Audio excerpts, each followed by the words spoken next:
Ed here with the Digital Digest, and today I wanted to share a comparison between the Microsoft Surface Pro 7 and the Lenovo Yoga C940. Both of these two-in-ones are built around Intel's 10th gen Ice Lake processor.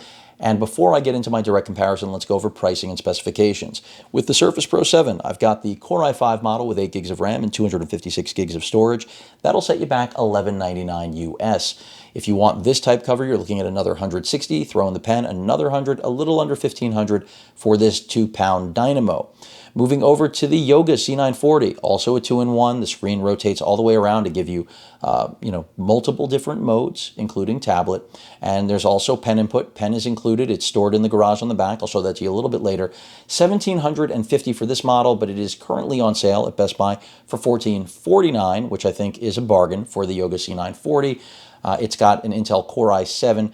That is the 1065 G7 with Iris Plus graphics, if you didn't notice, to be exact. We've also got 16 gigs of RAM and a ½ terabyte Intel SSD. Beyond that, you have a 4K, not OLED, but IPS panel that is HDR VESA certified, 500 nits of brightness. It is one of the best looking IPS, specifically 4K panels I've ever seen on a laptop, period. And it is 14 inches, or 13.9 to be exact. So considerably larger than the 3x2 12.3-inch display you're getting with the Surface Pro 7, which is the same screen they've had for years now, 2736 by 1824. Really nothing to be blown away by with the Surface Pro 7. So when it comes to displays, I will say there's nothing wrong with the Surface Pro 7's display, but everything is right with what Lenovo has done here, unless you absolutely need the 3x2 aspect ratio. I know a lot of you are in love with it. I am not one of those people. I like having a 16:9, or even better, a 16:10 aspect ratio on my laptops. Now, with that out of the way, we've gone over specs, we've gone over pricing. You know this is a much more expensive machine. I know a lot of you are going to say, why aren't I comparing the Core i7? It's because the Core i7 with 16 gigs of RAM and even a ½ terabyte SSD is ridiculously overpriced. And I really can't recommend Surface Pros in their highest configurations. If you're going to go to the i7, you better do it at the base configuration, because anything above that, you are just being burned on additional storage. And this does have a micro SD card slot. Again, I wish Lenovo had incorporated a micro SD or a full-size SD card slot, because God knows this thing has a big enough footprint to do so, but they didn't. So let's go ahead and get into some general content consumption. Let's get on Chrome. And if you notice any difference between these two displays, let me make sure I'm at max brightness on the Lenovo. I am. And I'll make sure I'm also in performance mode. Excuse me, it's function Q. We're in performance mode. I'm already dialed in to performance here. Let's go ahead and jump onto YouTube, and I will take you to some 4K content, and you'll see what that looks like side by side. I think what you'll find is that both of these do a very nice job, and while that's loading up, which it's not going to take very long, I'm going to use the LG demo right there. Keyboards on both of these are great. Whoops. I botched that, didn't I? Let's start that over. Make this full screen, make this full screen, and let's see if I can get these both back to the beginning. Let's go.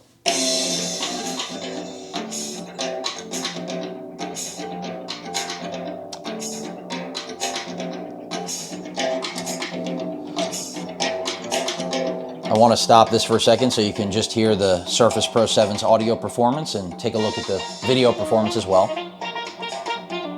Notice the black bars because we have a 3x2 aspect ratio.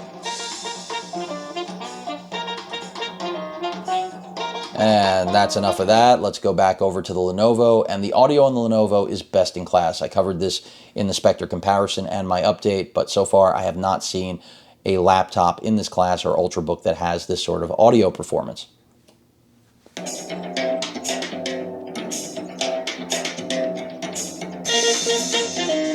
Make sure that's all the way up. It is.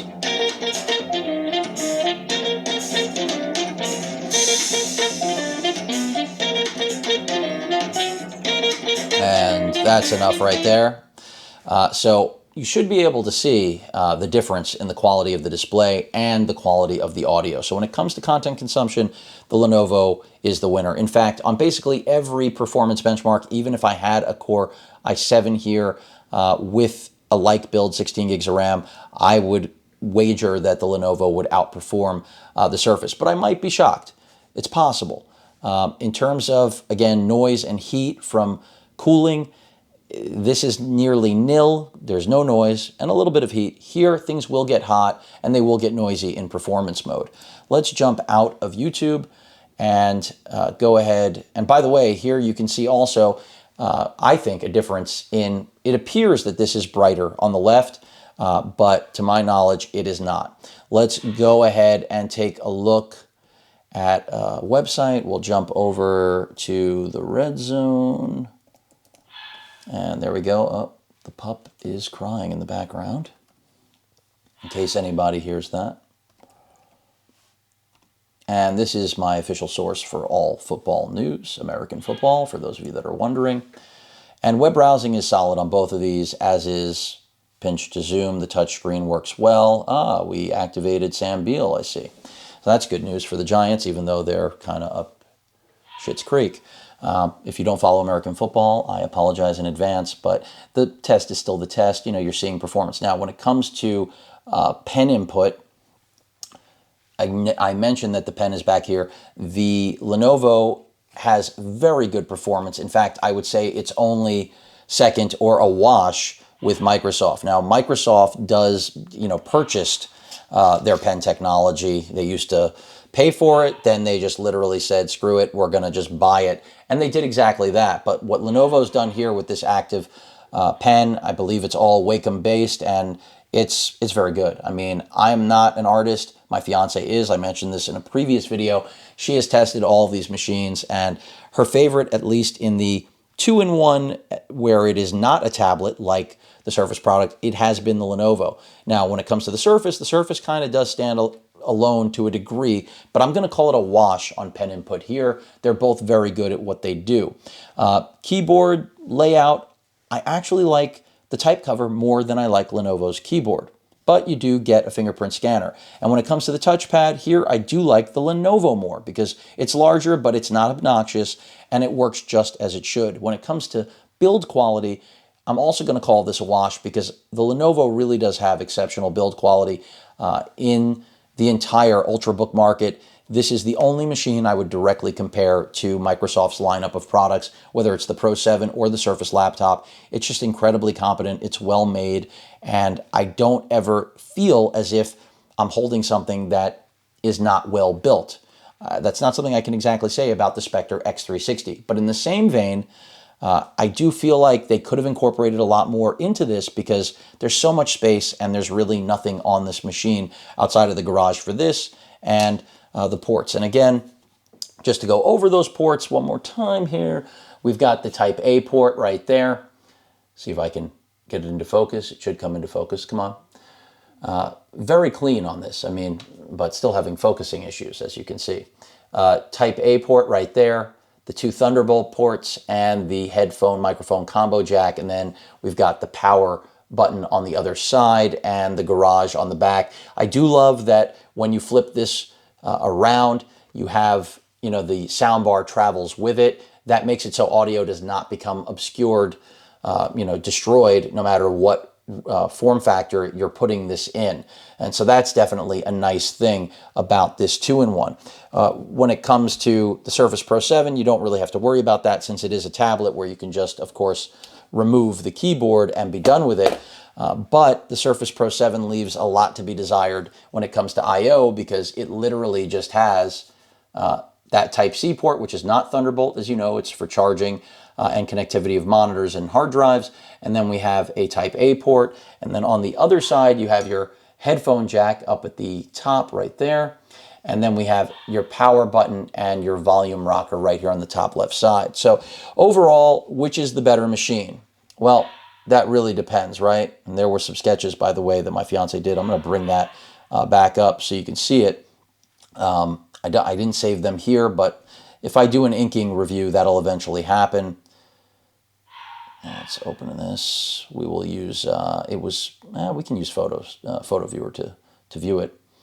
And this was just a quick sketch she did. This is probably not what you would like me to be sharing, but that's okay. Either way, the point here is that the better machine is the Lenovo, but which is the more portable machine? I mean, these are 2-in-1s after all, and it's absolutely the Surface Pro 7. And I mentioned this in my Spectre comparison, the Surface Pro 7. You know, what is your priority? Do you want to have the lightest machine that money can buy? That's what the Surface Pro 7 is. Do you want the best overall build quality Ultrabook that's out there with the best display that isn't an OLED like the Spectre? That's what the Lenovo delivers on, in my opinion, in every way. And when it comes to upgradability, the Lenovo, the RAM is soldered, the SSD can be replaced, to my knowledge. You know, there's no repairability or upgradability, of course, with Microsoft, so you better pick the storage configuration that you need, even though there's a micro SD card slot on the back. But overall, both of these are great machines. It really boils down to which one you must have. I mean, this is a monster compared to the Surface Pro 7. Even though it doesn't weigh that much more, its form factor is tremendous. It even feels like a monster compared to the Spectre. No Windows Hello here. There is a kill switch for the camera built right into the edge of, right above the camera, which is nice. I'm not sure why Windows Hello, at least I'm not aware of it being integrated. I saw no option for it. Maybe I missed it, but I haven't seen it, and some people have been surprised by that, myself included.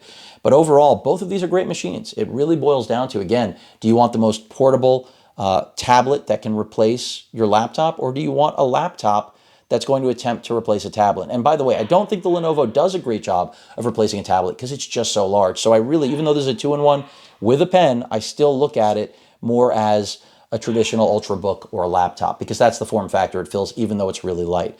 And when it comes to battery life, you know the Surface Pro is a little bit better than the Lenovo, but the Lenovo is a far more powerful machine. And when it comes to Geekbench, when it comes to 3D Mark, when it comes to Cinebench, the Lenovo just outperforms the Surface Pro 7 in every single way. And that's, again, even if I had an exact, you know, a Core i7 with 16 gigs of RAM and a 0.5 terabyte SSD, this machine, I believe, would still be outperforming this, especially since you have a 14-inch 4K display that, again, is one of the best I've seen other than the Spectre's OLED. So that pretty much rounds things out. I got to go take care of the puppy. Hope you enjoyed the comparison. I'd pick the Lenovo all day, every day over the Surface Pro 7. But if your bag doesn't accommodate the Lenovo, well, the whole comparison is moot. Any questions or comments, please feel free to post them. Hit that like button. And as usual, please feel free to subscribe. Later.